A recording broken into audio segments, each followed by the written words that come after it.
Back in the early 2000s, world leaders recognized that biodiversity loss was just as important as the decarbonization of our societies.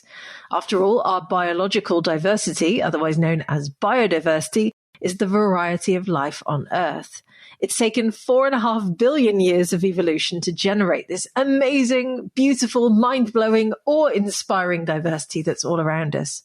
So when governments of the world came together to discuss biodiversity, they agreed to halt the rate of biodiversity loss by 2010, although truthfully, I think none of them really had a clue as to how they were actually going to achieve this. Well, fast forward to today, and that target sadly wasn't achieved. Up to 1 million species are now threatened with extinction worldwide, and irreplaceable ecosystems and habitats are being destroyed or totally changed. And it's fairly clear that biodiversity loss hasn't been halted. So what is the beauty industry doing about this? After all, this is an industry that relies on thousands of different plant and animal-derived ingredients. But many of those ingredients, when they're cultivated and harvested, rely on monocultures that are the very antithesis of biodiversity. And on the flip side, when cosmetic ingredients are wild harvested, their consumption can negatively affect wild populations of plants. And these are just two examples of how incredibly complex and huge this topic actually is. But I'm seeing very few media outlets and very few beauty brands really truly talk about what biodiversity means in context of cosmetics. So when I decided it was time to talk about biodiversity, I knew there was only one person to call and invite back onto the podcast. And today I'm joined by Dr. Sally Gouldstone, who was previously on the podcast in episode 75 when we talked about the sustainability of essential oils. And I think it's safe to say that Sally made a few waves when she previously joined me, and people still talk to me about that interview today. So buckle up, because we're going to poke the beauty industry with a bit of a sharp stick for the next 30 minutes. Welcome to Green Beauty Conversations, in which I challenge the beauty industry to become more sustainable, champion independent and green beauty, and encourage you to join me in changing the beauty industry for the better. I'm your host, Lorraine Dallmeier. I'm a chartered environmentalist, biologist, and the CEO of award-winning online organic cosmetic formulation school, Formula Botanica. We have tens of thousands of students in over 190 countries around the world who study with us to become organic beauty formulators and entrepreneurs. Visit our website at formulabotanica.com to try our free online formulation course. And if you want to be the first person to know what's happening in green beauty, make sure you subscribe to this podcast in your favorite podcast app.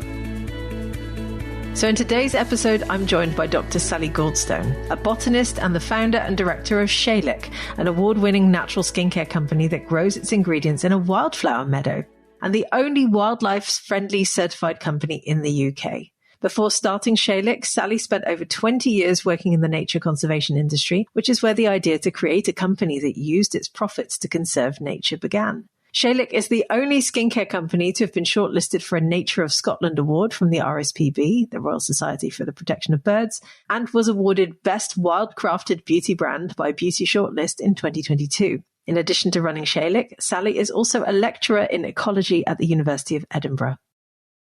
Hi, Sally. How are you doing today? I am good, thank you. It's lovely to be here. It's lovely to have you back. And I already said it in the intro. I know a lot of people absolutely love the episode that you and I did, which is already a few years ago. For those of the people listening who didn't hear that first episode, could you please introduce yourself and tell us about what you do and why you're so passionate about biodiversity? Yeah, so my name is Dr. Sally Gouldstone. I'm an ecologist or a botanist, and I've worked in the nature conservation industry for over 20 years now. I came into the beauty industry because I basically wanted to create a business that used its profits to conserve nature. I know I should say that I just love beauty and beauty products in the beauty industry. That was not the case. I literally had to think of something where I could harvest natural ingredients in the most sustainable, low impact way and create a product that had the highest markup, and that was a beauty product. It just so happens the way that I produce the ingredients that they're really super high quality. So that was my kind of way into the beauty industry.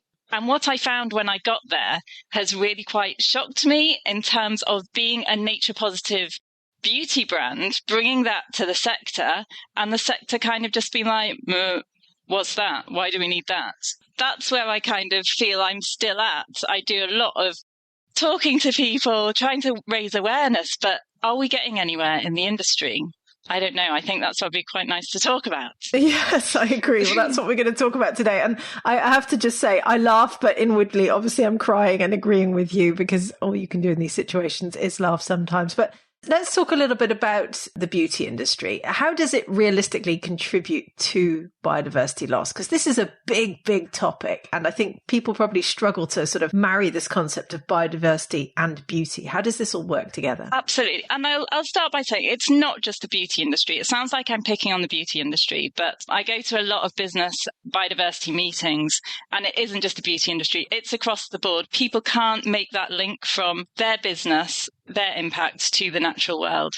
But what's so interesting about the beauty industry, particularly the natural beauty industry, is that we have these huge and really direct impacts, as well as indirect impacts as well. But when it comes to the direct impacts, it's literally the ingredients that we're using, these natural ingredients. They all come from the natural world in some way, and they therefore all have impacts on the natural world.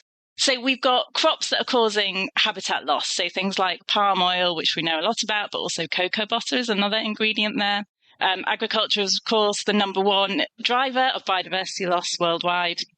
So anything that's grown in the traditional agricultural system is going to be having a huge impact. We've got the use of rare and threatened species. So we see things like frankincense used quite a lot. We can talk about that a bit later, because there are obviously ways of producing it that are nature positive, but there are those that don't. We've got land take associated with low yielding crops, and this is what we talked about an awful lot in the previous interview. We've got population declines that are associated with wild harvested ingredients, so going out into these little patches of nature that we've got remaining and taking things out of them. We've got harvesting from biodiversity hotspots and areas that we haven't actually explored scientifically all that much yet. So we see these ingredients that are really new and exciting to the beauty industry. Again, that's extracting these ingredients from really exciting natural areas. And then we've got ingredients that just have really difficult to trace supply chains. So we know they're from the natural world, but we're not entirely sure where they've come from and how they've got to us. And then, of course, we've got loads of indirect impacts as well. So things like the manufacturing processes, extraction processes, end of use, packaging, distribution, all that stuff as well. My goodness, there's a lot to unpick here. I'm not sure that half an hour is going to quite do it justice. But one thing I just want to ask before we dive into a few more of those aspects is you talked about the words nature positive a few times in relation to your own business, but also to things that you expect the beauty industry to be doing. What do those words actually mean? So nature positive is quite a trendy term that we've used more recently. So when we think about climate change, it's all about reducing our impacts, so reducing the amount of carbon that we're producing. So it's literally trying to get that curve down. When it comes to biodiversity, it's not enough just to reduce our impacts on biodiversity. What we need to do is to actually allow nature to expand and grow.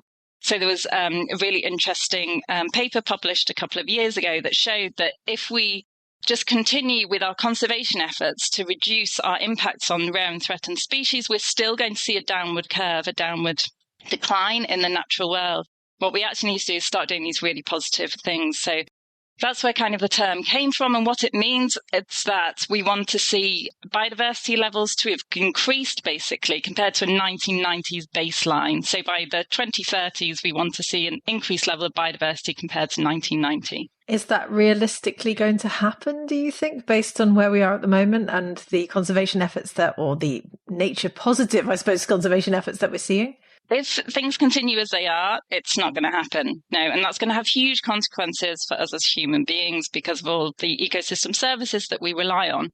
But I think that's why the beauty industry is in actually a really exciting position, because we do have these really direct impacts. And we've also got customer groups who are really naturally very interested in these areas. So I think we could make a really positive change. And if we do it, others might start to follow. So status quo, no, we're in big trouble. But we have time. If we do it now, we have time to make that change. So what are you seeing the beauty industry talk about in relation to biodiversity in particular? Because I have to admit, I haven't seen a huge amount. Obviously, we're going to hopefully come to some suggestions for what we think the beauty industry should be doing in this podcast today. But what are you seeing them doing already? I've seen particular schemes. So palm oil, for example, lots of people are talking about palm oil, and we've got sustainably produced palm oil. So that's fantastic. So we've got kind of these ingredient-specific areas of interest.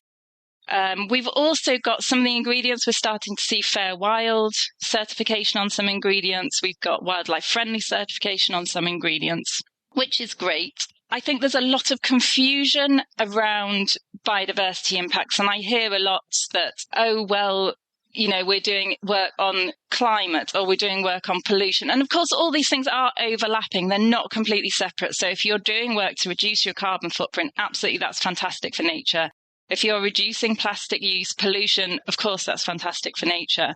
But we do need to start seeing some really kind of concerted efforts just to work on our biodiversity footprint as well. No, that makes perfect sense. Well, let's talk a little bit about that. What do you think one of the first things is that we need to see the beauty industry do more of? I really want to see the beauty industry starting to understand the impact they're having and to take a bit of kind of possession of that and say, yeah, actually, we do have these really direct and really large impacts.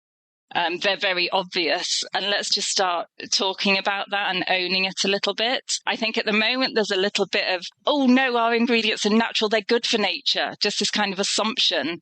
And you see it celebrated all the time, loads of marketing schemes. Look at this amazing natural ingredient. And in fact, sometimes the rarer it is, the more unusual the ingredient, or the more of it we're putting in our product, the more we celebrate it. I think we actually need to unpick that a little bit and start to say, well, hang on, maybe by using these ingredients, we are having an impact, and that's not a good thing. No, I completely agree. I think it's a discussion that definitely needs to be had. I mean, so many people confuse the terms sustainable and natural. First of all, that comes back all the time. And yet there are so many opportunities to use ingredients that are very common and pretty much overlooked. Is that something that you do in your brand as well? So what we're trying to do is show that you can produce natural ingredients in a nature positive way. And this is where I come back to this opportunity that we have. Because we're not food producers, the ingredients that we're looking at using, we're not talking about producing them in great amounts. So we have this opportunity to produce these ingredients in a nature positive way. So what we're doing at Seilich is producing natural ingredients, but we're growing these ingredients within natural systems that we are ourselves creating. So we're creating wild spaces for nature and then harvesting some ingredients from them. So it's very controlled, it's very managed. I'm not saying that we're creating amazing nature reserves, and I'm not saying that we are farmers and we could sustain human populations with food in these, kind of farming systems. We're sitting somewhere in the middle. And I think it's a model that we could start to see rolling out amongst ingredient producers if we can show there's a demand for them. And I think that comes from beauty brands going to suppliers and saying, where does this come from? How is it produced? And we want to see this ingredient produced in a better way. We care about it. Yeah, traceability and transparency seems to be a recurring theme coming back on the podcast every single week now, actually, as we're seeing the mainstream beauty industry talk about it more. But what traceability and transparency means to them might be slightly different to what it means to many others. Would you say that regenerative agriculture might be the answer to many of the problems that the beauty industry is facing? To a certain degree, yes.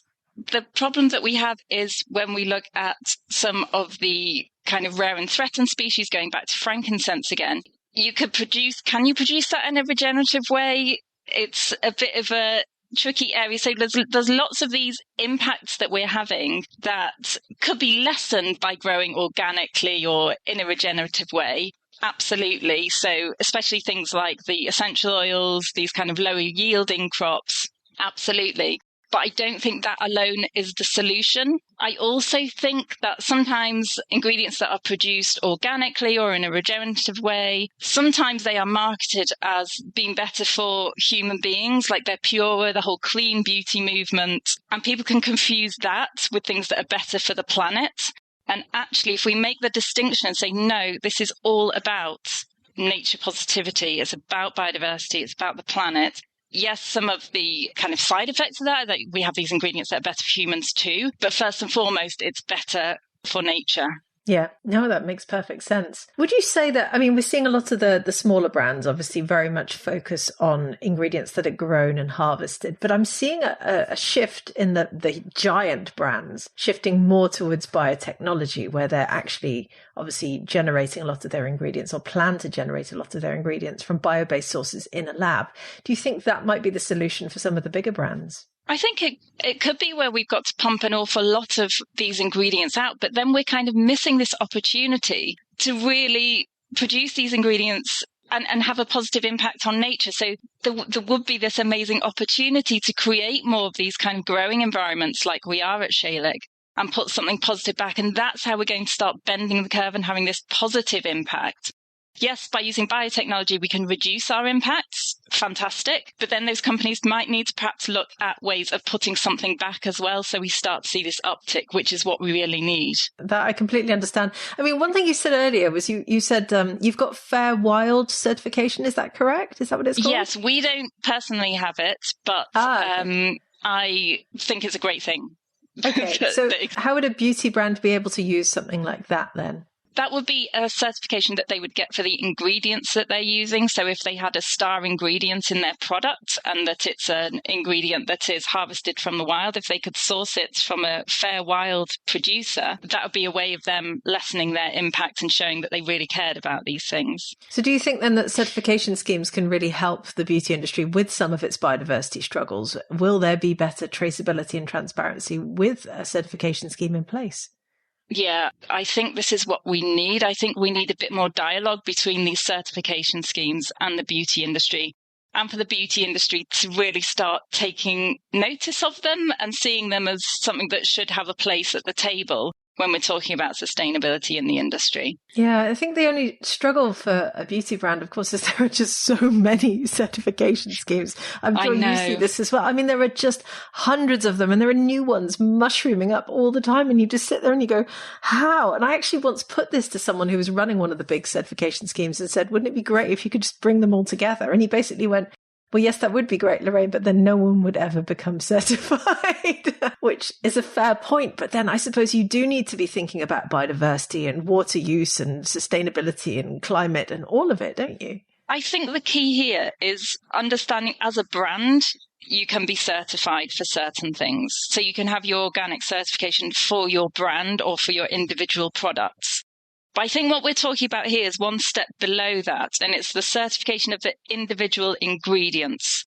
And okay, you might not wear that badge on your sleeve as a brand. You might not be Fair Wild certified as a brand, but the ingredients that you're using will be, and you can add that into your overall story of how you're contributing to sustainability and solving the biodiversity crisis. Yes, much to do on the brand side. Where does some wild harvesting fit into all of this? Do you think that has any place whatsoever for beauty brands? No, it's something that really concerns me. And again, I think there's this confusion that it's natural, therefore it's good for nature. You know, these ingredients that are wild harvested. I'll be completely honest, wild harvesting ingredients, they are amazing. The volatiles they produce, for example, are out of this world. They are really active plants, absolutely fantastic. But the problem is we have such small areas that are now set aside for nature, tiny little patches. If we look at the UK, you know, we've got tiny little field margins, tiny patches of woodland, all very isolated, all very vulnerable. If we're then going into those little areas that are set aside, and these huge agricultural landscapes that we've set aside for producing food, we're going into those tiny little patches and we're still taking, as humans, we're still taking out. That's not going to be good overall for wildlife, for nature. And we need to start thinking about it in that way. If you want to take out these ingredients, you need to put back. And you don't just need to put back what you took, you need to put more back, again, if we're going to bend this curve and be nature positive. So we really need to start thinking about these things. Tying in with what you just said about, you know, we're basically giving back. Do you think there's a risk that the big beauty players in particular might start to treat these positive contributions more as offsets? Yeah. Where they're effectively basically taking a bit of land over there that's maybe a bit degraded and trying to regenerate it a bit. And by treating it as an offset, much as many brands and companies, of course, are doing with the carbon offsets and climate offsets that they're buying, that way they're not potentially tackling the root problem. Do you think that's something that we might start to see? I think I mean, that could absolutely be a problem. And I completely agree with you in the climate sector that is a problem. However, if we had big brands contributing to wildlife charities, for example, that could then do really positive things, I mean, as a first step, that would be absolutely brilliant. That would be fantastic. Yes, we do need to be careful that we're not continuing to have negative impacts that outweigh those positive benefits. Absolutely. But I think given where we sit in the industry at the moment, that we're just kind of like, what, do we have any impacts? I don't know. At least that would be a step along the way of some kind of ownership and saying, okay, we are doing something bad. And until we can unpick that, this is what we're going to do. I think that would be a good start. Yeah, it's true. I'm sure the beauty industry as a whole has absolutely no insight whatsoever as to how much raw material the industry actually uses. It is so nebulous. I've certainly never been able to even get even a glimmer of an insight into this. And I feel that they're probably so in the dark that no one really fully knows, which is why companies such as Clarins Clarins has just announced that they're going to try and control their ingredient footprint more by creating their own farms to grow ingredients. So I think a potential solution, do you think a potential solution could be having less of a nebulous supply chain? Yeah, absolutely. If we could take charge of our supply chains, absolutely. It's so difficult, particularly for a small brand where you've got that middleman. You're not even going to kind of the big wholesalers. You're going to a middleman again in between. It can be really difficult to get information on where the ingredients have come from and what the backstory is. It's pretty much impossible. So we do need these bigger players to start either demanding the information or doing it differently. So there's an expectation that these ingredients are produced in a certain way, or that they can be at least produced in that certain way. As a brand myself, I really struggle with my own kind of marketing claims. So we've just produced a product that we're celebrating that 95% of what's in the bottle comes from the meadow. And that's great for us because it comes from the habitats that we are creating and we're putting our profits back into expanding them. But if we start using language like that, we're then kind of falling into this trap of we're using natural ingredients and isn't that amazing? You know, the more of it we put in the bottle, the better it is. So it's great that brands can be thinking about the way they're producing these ingredients, and there is this nature positive way of producing them. But we do also need to kind of be careful about the marketing speak that we're using behind that as well, and making it really clear that that's very different to just producing and using natural ingredients. Yeah, that's a really tough one. I mean, obviously, you're fortunate in knowing exactly where your ingredients come from, but I suppose the bigger players in particular have no insight. And in fact, the episode I released last week on the podcast was all about human rights abuses in various cosmetic supply chains and how the big players, you know, they set these audit guidelines and they expect, obviously, their suppliers to uphold the standards that they set, but they have no way of really actually policing it. Whereas, of course, the beauty is that you can walk into your meadow and just know that this is exactly where the ingredients came from. That must feel very empowering, actually. Yeah, it does. By producing our ingredients, you know, right outside the workshop, we're, of course, lowering our carbon footprint as well because, you know, they're not traveling very far. And I think this is another piece of the puzzle, is actually using locally produced ingredients wherever you can, you know, where you can literally go and see where they're grown.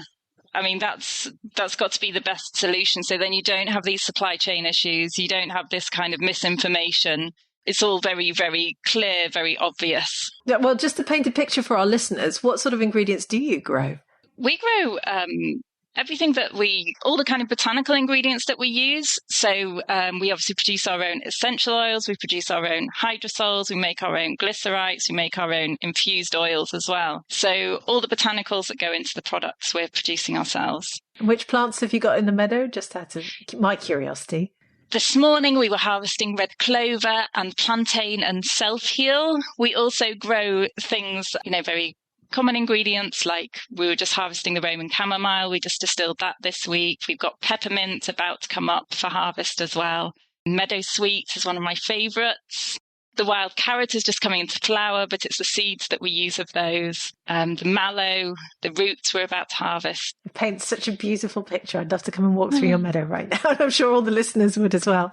One question I want to ask, which is about the big elephant in the room, and you talked about this earlier already, is palm oil. How big of a problem do you think palm oil is in the biodiversity crisis faced by the beauty industry? It's a huge problem. The solution that we have in terms of sustainably produced palm oil. There's a huge problem with that, again, because of traceability of supply chains. It's such a great idea that we can produce it in this sustainable way, but it's just so difficult to get that traceability of the ingredients. And it'd be fantastic if we could crack that and just kind of hold that up as a bit of as a solution, a way that others could follow. But it's incredibly difficult to do that. There are obviously alternatives that we can use instead in the beauty industry. So it's not like we're kind of the food industry where we really need it as an ingredient, but it's a very difficult one. It is a very difficult one. You mentioned cocoa butter as well. Produced in a very similar way, that it's like these virgin soils, so involves kind of land clearance to produce it. Not many people understand that, it has kind of the same fate in terms of the vegetation that predates it. So again, it's one of these where we just need a little bit more information sharing, a bit more awareness, people asking questions. Where does this come from? How is it produced? Do you think that consumers should be asking those questions again, or should this predominantly be coming from the brands themselves sourcing ingredients? It definitely has to come from the brands. Consumers do not have the time, for one thing. When you're choosing a beauty product, there's so many different things to be thinking of, and ultimately you're thinking what's better for me individually. They're not going to be looking into individual ingredients and their impacts. They're not. This has to come from the brands. It has to be the brands that are demanding this, going back to the suppliers. There's no way a consumer would even know where to start with all of that. So it absolutely has to be the brands. Yeah, I agree. It would be very hard for a consumer to get this right. Touched on it before. I think the consumers want this. I think if you get it right, consumers are really going to want these products that are sourced in this way. But unfortunately, they're not party to the information. The brands can demand it and they can make the change. They can, and hopefully they will be leading the change in the coming years as well. But we'll come on to that. I just wanted to touch on biodiversity hotspots. I mean, these are obviously areas of the world, particularly sort of nearer to the equator often, which are a bit warmer. There's a huge abundance of biodiversity there. Obviously, a lot of ingredients come from some of these hotspots as well. Do you think that we risk looking at these places as exotic places that need to be untouched? Or should we be looking at them through the lens of the people who actually live there and work there, rely on those ecosystems, and who maybe need those ecosystems in order to make a living? It's a really hard one. It is, and I think that there are fantastic ingredients that come from these places, and they can be produced in a really nature positive way. Absolutely. And again, this is where the opportunity is to support these communities and to support conservation projects that can be built around the production of these ingredients. Absolutely fantastic opportunity to do that. Okay, final question. What do you think the beauty industry needs to do in order to change the narrative? I mean, we talked about this at the beginning of the podcast. What are the big changes that we need to start seeing? So first of all, we need to own it. We need to say, these are the impacts that we're having. We get it. And actually look at all the ingredients that we use and say, where is this coming from? What is the impact? That's absolutely got to be the first thing that we do. We need to start talking about it within the industry. We've got to say, okay, we've got pollution here, we've got climate change, and we've got biodiversity loss. And this is a biggie for us as well. Huge opportunity. We then need to go into those individual ingredients and say, okay, how can we make this better? How can we reduce our impacts in this area? And then the third thing is about looking at what are the opportunities to bend this curve and actually have a positive impact as well. So there's three areas. First thing, absolutely, let's just blinking well talk about it and accept that it's here. And there's something that we need to do about it. Yes. Well, hopefully today's podcast will contribute a little bit to that conversation as well. And I certainly hope it will spark a little bit more discussion around biodiversity. Sally, it's lovely to have you on the podcast with me again. Where can people find out more about you and all the work you do and come and buy your products from Seilich as well? Yeah, so absolutely head online, www.seilich.co.uk, and you can also get me on LinkedIn as well, where I post all my kind of thoughts about these subjects as well. Lovely. Well, it's lovely to hear from you again. I know a lot of people will be inspired by this episode and obviously the previous episode that you and I did together all the way back. I think it was in 2021. Thank you so much for joining me. And I look forward to maybe revisiting this topic at some point in the future with you if you're up for coming back on. Absolutely. Absolutely. And hopefully things will have moved on. Let's hope so. Thanks a lot. Thank you very much. I would love to hear your thoughts on this episode. How can the beauty industry do better by biodiversity? Have you even heard brands talking about biodiversity and their supply chain responsibility? Leave us a comment on our social channels, as both the Formula Botanica team and I love hearing from you. And if you want to hear more about some of the topics we covered today, please do delve back into the podcast archives. Some great examples include, obviously, episode 75, when Sally joined me for the first time on the podcast, and we talked about the sustainability of essential oils. This is a great episode. It's a must listen. You need to hear it. Then episode 213, in which I interviewed Ruth Andrade, the Earth Care Strategy Lead at Lush, about the ways that they are trying to integrate regenerative practices into their supply chain and business. Really interesting interview. Or episode 105, in which Anna Green and I discussed whether tropical ingredients can ever be sustainable. We pick up on the topic about biodiversity hotspots that Sally and I briefly discussed today. There's a wealth of information in our old episodes, and I do encourage you to go back and listen to them. Thank you for joining Sally and I for this latest episode of Green Beauty Conversations. I really hope you enjoyed it. If you did, please do leave us a 5-star review so that other people can enjoy these conversations too. Make sure you subscribe to our podcast on Apple Podcasts or Spotify or whatever your favorite podcast app is, and stay tuned for the next episode. And if you enjoyed today's episode, please do leave us a 5-star review so that other people can enjoy these conversations as well. Follow Formula Botanica at Formula Botanica on Facebook, Instagram, YouTube, TikTok, Twitter, or LinkedIn. And come and give me a follow at Lorraine Dallmeier on Instagram. Visit our website at formulabotanica.com and sign up for our free online formulation course today.